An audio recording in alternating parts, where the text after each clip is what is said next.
Many men came here as soldiers.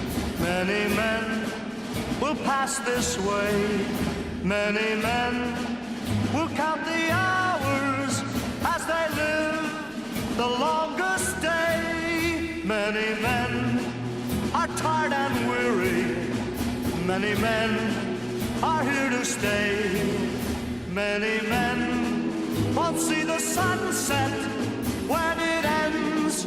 The longest day, the longest day, the longest day. This will be the longest day, filled with hopes and filled with fears, filled with blood and sweat and tears. Many men, the mighty thousands, many men to victory, marching on right into battle in the longest day in history. 안녕하세요. 전쟁과 음악 사이의 이경현입니다. 2차 세계대전의 승패를 가른 지상 최대 작전이라고 한다면 노르망디 상륙작전을 뽑을 수가 있는데요. 바로 독일의 허를 찌른 그런 작전이었습니다. 그런데 바로 그날이 도버 해협의 파도가 가장 20년 만에 높게 일었던 날이라고 합니다.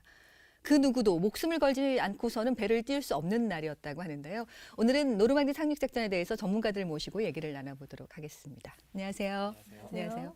저희가 오프닝에 들었던 음악이 더 롱기스트 데이, 바로 지상 최대의 작전, 이 노르망디 상륙작전을 배경으로 한 영화죠. 네, 주제곡이죠. 네. 폴 앵카가 불렀는데요. 정말 노르망디 상륙작전의 그 날이 어땠는지를 아주 잘 묘사한 그런 곡이에요.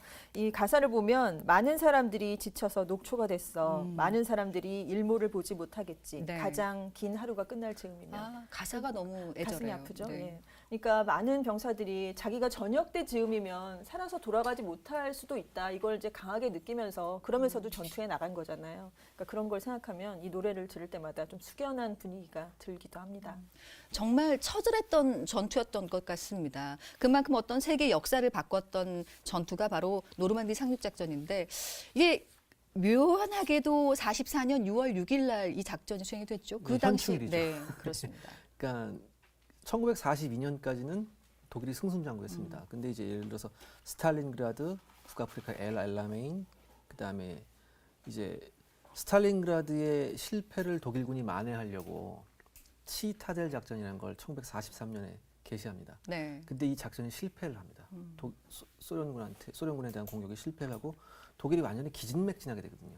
그 연합군 참모부에서는 지금이 프랑스 본토에 상륙할 적기다라고 판단을 하게 되죠. 네. 그래서 이제 프랑스에 과연 어느 쪽으로 상륙할까 이런 데를 이제 검토하기 시작하고 급기야 이제 44년에 아까 말씀하신 가장 롱기스트 데이, 네. 가장 긴 하루가 시작되는 거죠. 그렇습니다. 잠깐 말씀하셨지만 정말 독일군의 허를 찌른 작전이었잖아요. 네. 당시에 독일 그 공군의 기상대가 그 노르망디 해변의 수비를 맡고 있던 그 유명한 롬멜 장군에게 그러니까 강풍이 시속 한 50km 정도로 불고 비도 많이 내릴 것이다 이렇게 예보를 했다고 해요. 그러니까 롬멜이 이렇게 안 좋은데 올 리가 있겠어라고 아주 마음 놓고 부인의 생일 파티를 하러 베를린까지 갔었다고 해요. 그러니까 자리를 비운 셈이죠.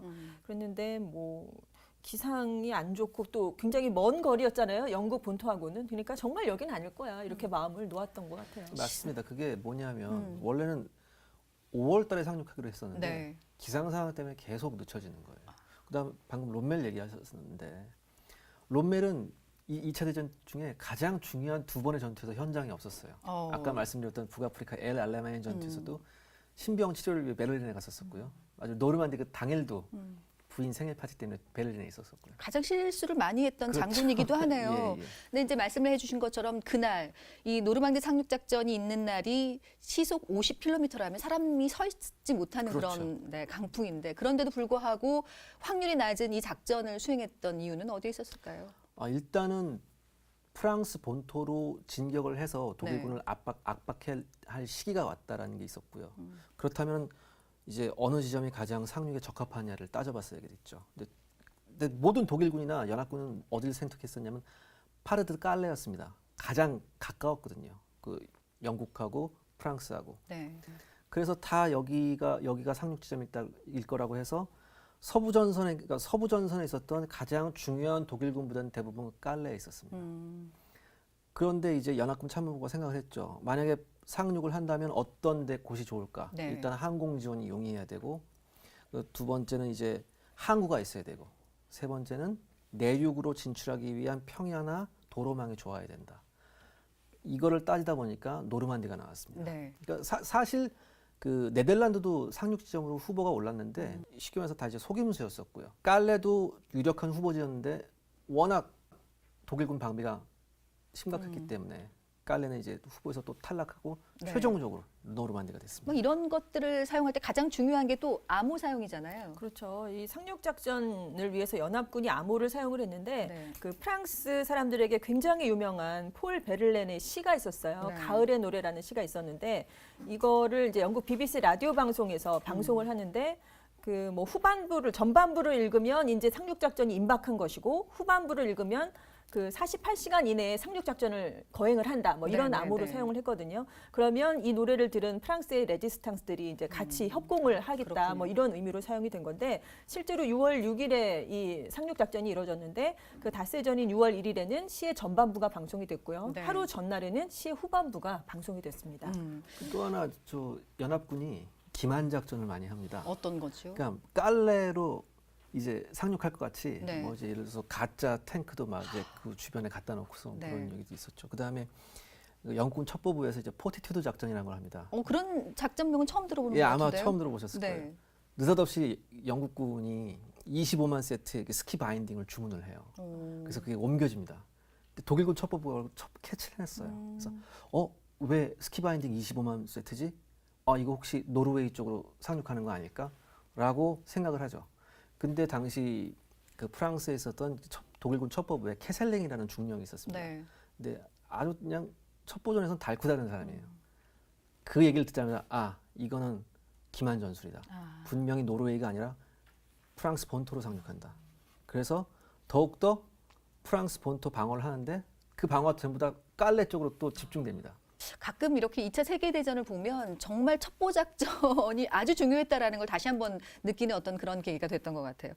저희가 이제 지난번에 라이언 일병 구하기 소개를 해드렸었는데 그 라이언 일병 구하기에서도 노르망디 상륙작전이 나오잖아요. 정말 그렇죠. 처절했던 전투였는데 저희가 얘기만 들어봐도 그 전투에 얼마나 많은 사상자들이 났을까라는 생각도 조금 들어요. 그 예를 들어서 라인 일병 구하기 같은 경우에는 이제 오마 해변이 네네. 그 중심이지 않습니까? 근데 총 5개 해변이었어요. 5개 해변으로 이제 상륙을 하기로 했었는데 이제 그 상륙하기에 앞서 함포 사격하고 이제 공중 폭격이 있었어요. 근데 다른 데는 다 폭격하고 함포 사격이 제대로 들어갔어요. 네. 그래서 다른 해변은 별로 그렇게까지 큰 피해가 없었는데 하필 오마하만 항공 폭격하고 함포 사격이 빗나갔어요. 그래서 대부분의 독일군 병력이 온전했었죠. 그러면 독일군 병력이 노르망디는 얼마나 있었나요?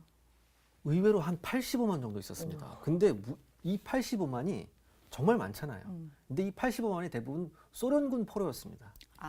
의지가 없는. 그렇죠. 네. 근데 사실 이게 독일군 참모부의 판단 착오죠. 왜냐하면 그 소련 전선에서 잡혔던 그 소련군 포로들은 사실 반공주의자가 많았거든요. 아하. 그래서 이들을 독일군에 편입시켜서 차라리 동부전선에서 싸웠으면 훨씬 효과가 컸을 거예요. 그런데 아무 연고가 없는 프랑스로 갖다 놔서 여기에서 방어작전을 하라고 하니 전혀 전투 의지가 없었죠. 그런데 여기서 또 하나 아이러니가 있습니다. 하필 오마하에 있던 수비병력은 네. 나머지 소련군 병력이 아니라 얼마 전에 소련 동부전선에서 재편성을 위해서 온 독일군 350이 보병사단이었습니다. 독일군 보병사단 내에서도 최정예 부대였거든요. 네. 이 부대가 오마 해변에서 수비병력으로 가담을 하게 됩니다. 바로 마침 글로 들어오게 되죠. 그래서 가장 피해가 컸죠. 그러니까 5만의 병력이 오마 해변에 상륙을 했는데 그중에 그 몇 시간 동안 5천이 전사를 합니다. 그러니까 연합군은 그러니까 작전은 잘 짰는데 내려오는 장소가 별로 좋지 않았고 그렇죠. 마침 독일군은 거기를 잘 지켰던 수비병들이 있었기 때문에 더 치열한 전투가 있었겠군요. 더군다나 그 5천의 사상자가 대부분 단 4정의 독일군 기관총에 의해서 발생을 하고요. 우리가 잘 알고 있는 왜 로버트 카파라는 종군 기자가 있죠. 네네네. 그때 오마 해변에 일진으로 병사들하고 상륙장 타고 처음 내렸던 와, 그 종군 기자입니다. 그런데도 살았군요. 예, 네. 정말 운이 좋았죠. 근데 라이언 일병 구하기를 보면 거기도 이렇게 약간 운이 따르는 장면들이 나오잖아요. 네, 그 오마 해변에 보면 그 연합군이 상륙해서 들어갈 때 그 십자가 모양 같은 무슨 장애물들이 그래요? 굉장히 네네. 많아요. 그게 아마 롬멜이 예, 고안했다고 대전차 알고 있는데. 장애물이죠. 네. 대전, 그러니까 그게 보면은 원래 이렇게 돼 있는 겁니다. 그 장애물 사이사이에 지뢰 임계철선에서 지뢰를 해놔요. 그럼 이제 상륙정이 오다가 부딪히면 터지게 그런 게 있어요. 근데 오히려 이게 많은 병자들이 살렸죠. 그 뒤에 숨어 있는 거예요. 그 영화에 독일군 기관총이 나와요. 예, 거기에 맞으니까. 그래서 아마 그게 없었으면 오마가 안 그래도 굉장히 피해가 컸는데 훨씬 더 크지 않았을까. 상륙이 실패할 수도 있지 않았을까. 그런 생각이 들더라고요. 네. 실제로 이 노르망디 상륙 작전 같은 경우에는 라이언 일병 구하기뿐만 아니라 드라마, 다른 영화에서도 많이 나오는 그런 장면들이 많습니다. 네, 오프닝 때 저희가 말씀드린 뭐 지상 최대 작전도 있고요. 그리고 밴드 오브 브라더스라는 드라마 시리즈를 보면 그 앞 초반에 뭐 네. 19작이지만 앞 초반에 이 노르망디 상륙 작전이 나오는데 로마 해변은 아니고요. 루파 해변에서 그 뒤쪽에 후방에 침투하는 그 공수부대 얘기가 나오기도 하고 우리나라 영화 중에서는 특이하게 강재규 감독이 만든 마이웨이가 있는데 그때 이 전투가 배경이 되죠. 그때 연합국 공수부대는 그 상륙작전 하루 전에 이제 2개 공수사단이 투하가 됩니다. 네. 이제 미군 101 공수사단하고 이제 영국군 공수사단이 투하가 되는데 강풍이 불었어요. 그래서 그 2만의 병력이 풀씨앗 날리듯이 막 이제 퍼져버린 거예요. 그런데 이게 의외의 효과가 있었습니다. 곳곳에서 미군하고 영국군이 튀어나오니까 독일군은 예상보다 와. 훨씬 더 많은 병력이 어마어마한 병력이 예. 왔다고 생각을 그래서 했군요. 척각을 하죠. 또 하나 이제 여기서도 또 기만전술이 있었는데 실제 병사와 함께 허수아비도 같이 낙하를 시켜요. 그러니까 보기에는 새카맣게 내려오니까 이거 정말 대규모 병력이다. 뭐 이런 얘기 있었고 또 재밌는 에피소드가 하나 있습니다. 이제 영국군 공수부대 로버트 에버런 상병 얘기인데요. 네. 낙하를 하다가 이제 칸 근처에 농가에 이 사람이 이제 착지를 하게 돼요. 근데 착지하는 과정에서 두 발목이 부러집니다. 그래서 버둥버둥거리고 있었겠죠. 네. 근데 그 농가에 처녀가 있었어요. 그 처녀가 이 병사를 자기 집에 데리고 가서 연합군이 그 해당 지역을 점령할 때까지 수개월간 아주 꿈결 같은 나날을 보냅니다. 둘이서. 참 그런 전쟁 안에서도 어떤 사랑은 늘 싹드는 것 같은 그런 느낌이 좀 드는데요. 저 지상 최대의 작전 얘기를 다시 해보면 네. 그 영화도 정말 스타 군단이 출연했죠. 존 웨인이 주인공이었고, 그렇습니다. 예, 헨리 폰다 그리고 숀 코너리가 아주 젊을 때 네. 나와서 좀 약간 말단 병사 같은 그런 역을 맡았거든요. 그 영화를 보면은 좀 인상적인 인물이 그 다리를 약간 절룩거리는 제너럴 케인이라고 지팡이 장군이 나와요. 네. 그 사람이 바로 시어도어 루즈벨트 주니어라는 분인데 헨리 폰다가 맡은 역을 생각하시면 될 것 같아요. 그 이 시어도어 주니어는 당시 대통령이었죠. 프랭클린 네. 루즈벨트의 사촌이었고요. 또 시어도어 루즈벨트 전 대통령의 그 아들이었어요. 동생하고 같이 1차 대전에 참전을 했는데 동생은 안타깝게 그때 전사를 했고 그 이분도 뭐 심장병 관절염 이런 지병이 있었는데 그 병력을 속이고 이렇게 허위로 다시 이제 이렇게 자원을 해서 노르망디에 왔거든요. 그래서 나를 야전 지휘관으로 보내달라 그 연합군 최고 사령관인 아이젠하워에게 얘기를 했는데 그 몸을 어떻게 야전 지휘관을 하느냐 그래서 단칼에 거절을 했다고 해요. 그러니까 이게 얼마나 부당한지를 내가 언론에 조목조목 밝히겠다 이렇게 네. 반박을 해서 그래서 자기의 뜻을 이뤄서 이제 야전 지휘관으로 가고 아주 혁혁한 무공을 세우게 됩니다. 근데 결국 이제 심장병이 악화가 돼서 네. 프랑스 전선에서 사망을 했는데 그래서 노르망디 미군 묘지에 가면 이 형제의 무덤이 나란히 놓여 있어요. 그러니까 얘기를 들어보면 정말 리더급이잖아요. 뭐 정말 사회 가장 상류층들이 그렇죠. 목숨을 버리고 네. 전쟁터에 나와서 싸웠다는 건 그것 또한 또 교훈이 될 수 있을 것 그렇죠. 그래서 같습니다. 많은 분들에게 이제 네. 귀감이 되기도 하고 또 좋은 사례로 멋진 사례로 이렇게 남고 있죠.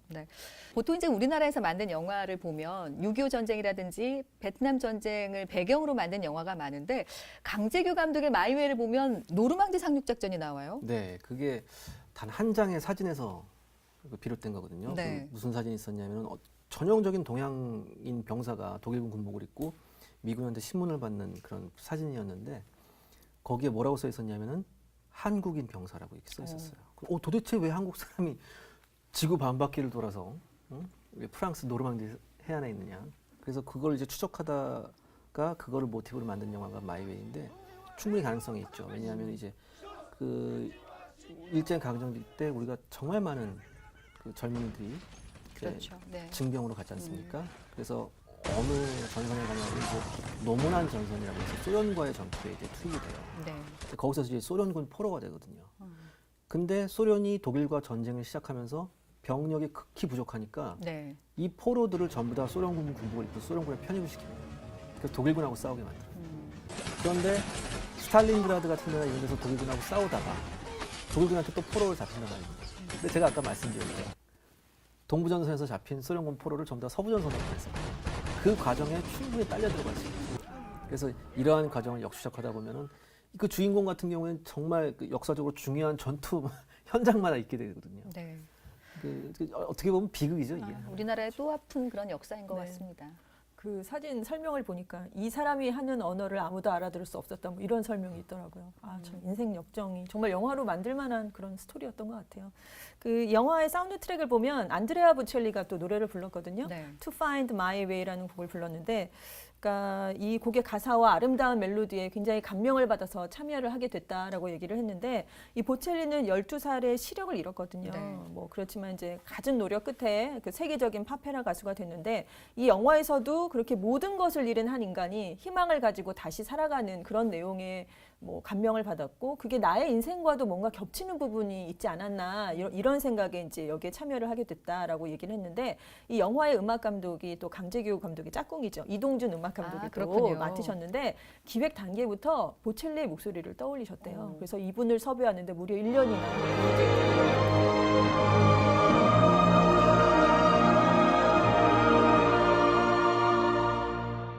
Remember when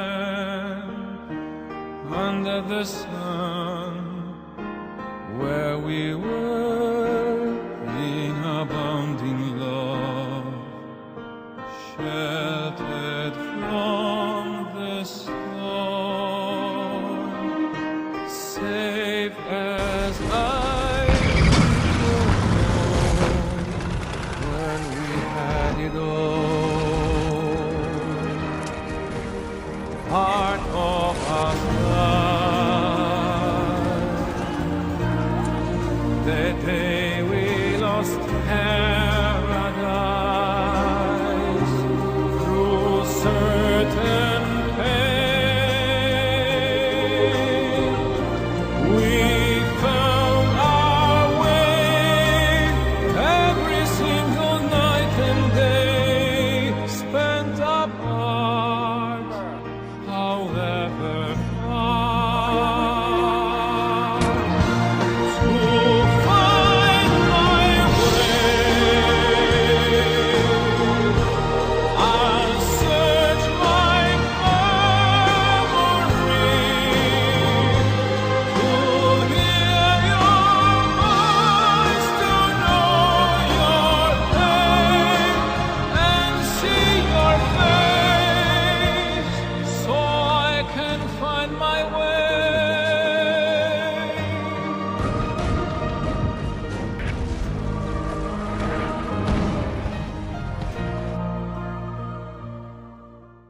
오늘 노르망디 상륙작전에 대해서 알아보고 있는데, 우리가 전쟁 영화를 보면 요즘은 CG 처리가 돼 있어서 정말 어마어마한 그런 전투 장면들이 나옵니다. 그런데 얘기를 들어보니까 사실 이 노르망디 상륙작전은 그런 CG 처리 없이도 이런 전투가 됐을 것 같다. 처절하고 어마어마한 전투가 됐을 것 같다는 생각이 드는데, 이후에 세계대전의 어떤 양상은 어떻게 달라졌을까요?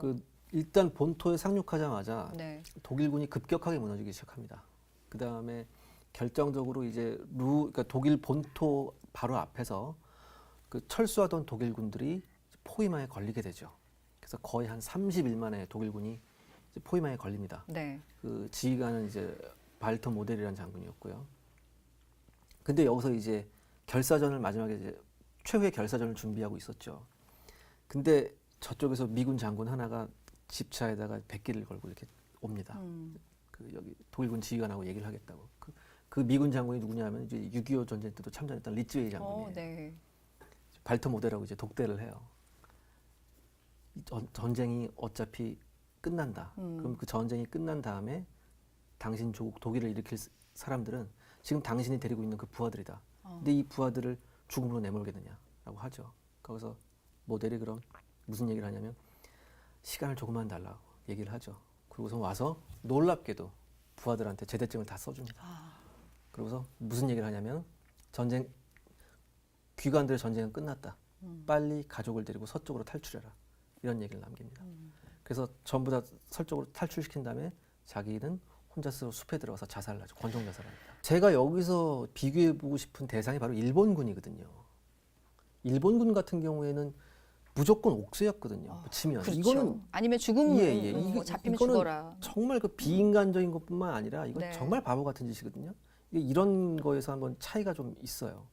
제가 이런 걸 좀 연구하고 공부하다 보니까 아 이런 게 바로 좀 결정적인 차이구나 그런 걸 많이 느낍니다.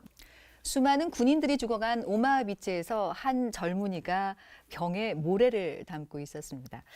할아버지가 노르망디 상륙작전에 참전을 했다가 이 오마하 비치에서 전사를 했는데요. 할아버지를 조금 기억하고자 그 느낌을 좀 더 안고자 이 병에 모래를 담았다고 하는데 그 이유인즉슨 할머니가 할아버지를 이 할머니가 남편을 잊지 못하는 할머니를 위해서 그걸 가져다 드리기 위해서 병에 담았다고 합니다.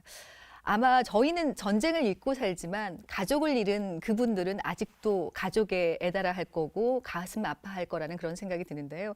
이게 저희들이 그분들에게 감사할 수 있는 마지막 방법은 잊지 않고 기억하는 일이 아닐까 이런 생각을 해보겠습니다.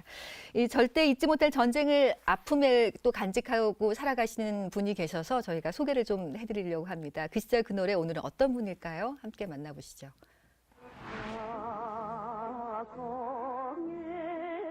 날이 산다 목장의 아침 말 없는 그 사람이 어쩐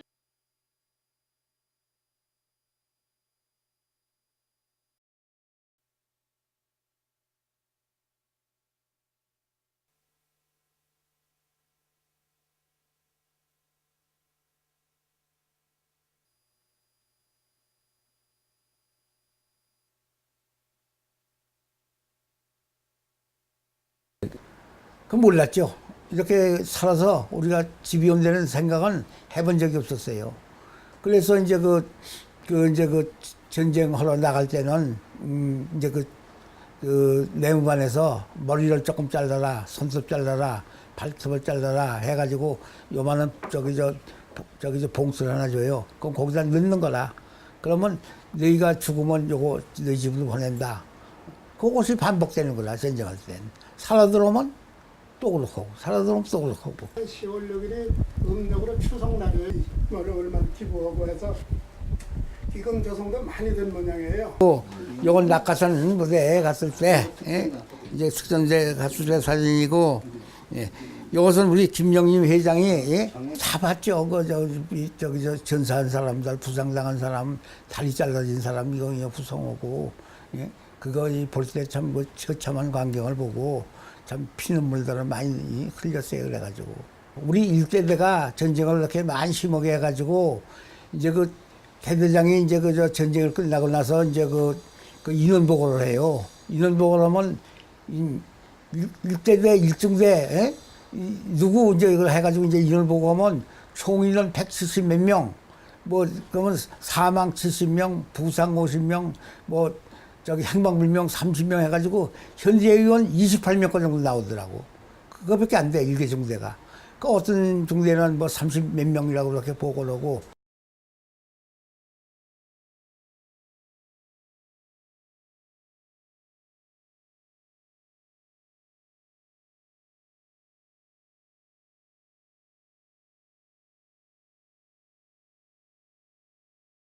우리 전우가 포가 이제 그 사포수라고 이 사람이 반날 새고 열흘 동안 이렇게 이제 포를 갖다 넣다 보니까는 깎으로 넣었어 이걸. 깎으로 넣으면 그대로 폭발돼요. 그게. 포열하고 포탄을 팍 포열해. 그래가지고 그 사수하고 부사수가 그 현장에서 그냥 그 전사하셔가지고 그거 군대에 그 마다리 거기다 주워 담아가지고 후송할 때 그것이 제일 애처로웠어요.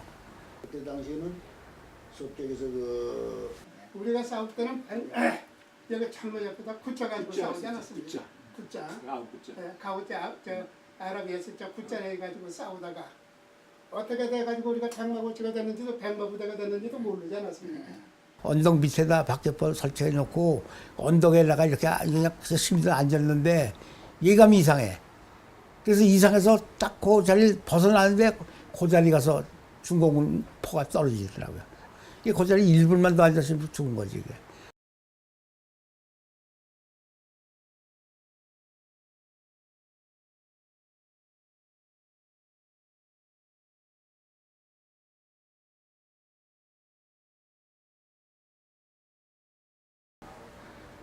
그것은 뭐 우리가 목숨 다할 때까지 그 추모제를 하는 겁니다.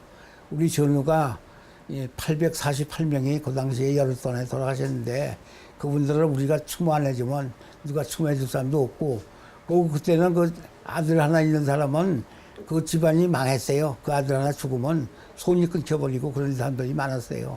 그런 전우들을 생각해서 우리가 그 추모제를 안 할 수가 없어요.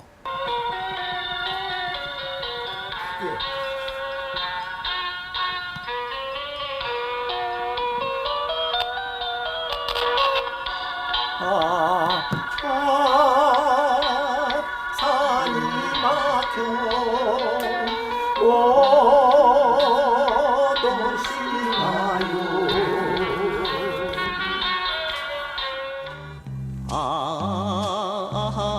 오도시나요 물이 막혀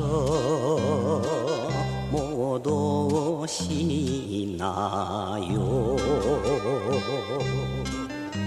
그때 좀 그렇게 많이 유행은 안 됐어도 그때도 가거라 383을 불렀어요. 그때 너희들이 383이 없으면 우리가 전쟁도 없었지 않느냐 해가지고 그때 군가로다 주먹을 불끈지고 불렀어요. 그때도. 박명호 선생님이 저희에게 마지막으로 전쟁의 생생한 증언을 들려줄 마지막 세대가 아닐까 이런 생각도 해보는데요. 백마고지하면 저희가 지난번에 고지전에도 살펴봤지만 굉장히 치열한 전투가 있었던 곳이잖아요. 그렇죠. 그 한 채의 땅을 얻기 위해서 정말 처절한 전투였습니다. 원래는 다 이게 산이었거든요. 푸른 네. 산이었는데 하도 폭격하고 포격을 하다 보니까 하늘에서 바라보면 마치 백마가 이렇게 누워 있는 것 같은 그런 형상을 하고 있다고 해서 백마고지였습니다. 그렇게 치열하고 처절했으니까 아마 그 마음을 달래줄 그 무언가가 아주 절실히 필요하셨을 거예요. 네. 그래서 이 박명호 선생님이 이 가거라 38선 때문에 마음을 많이 좀 달래셨을 것 같은데 이 곡은 박시춘 선생이 작곡을 하셨고 네. 남인수 선생이 노래를 하셨거든요.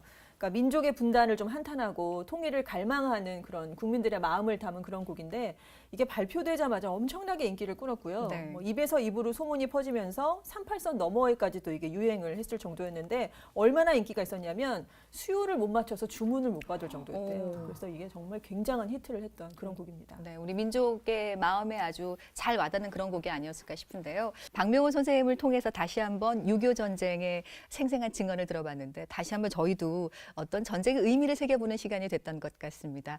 끝으로 박명호 선생님께서 소개해 주신 그 시절 그 노래 가거라 38선을 들으면서 오늘 막을 내리겠습니다. 저희는 다음 주 시간에 찾아뵙겠습니다. 고맙습니다.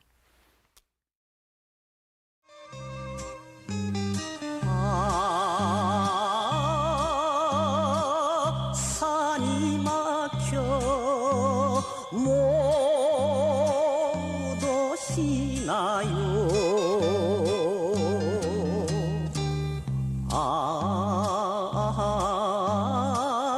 물이 막혀 못 오시나요 다 같은 고향 땅을 가고 오련만 남북이 가로막혀 원한 전리길 꿈마다 너를 찾아 꿈마다 너를 찾아 38선을 탄한다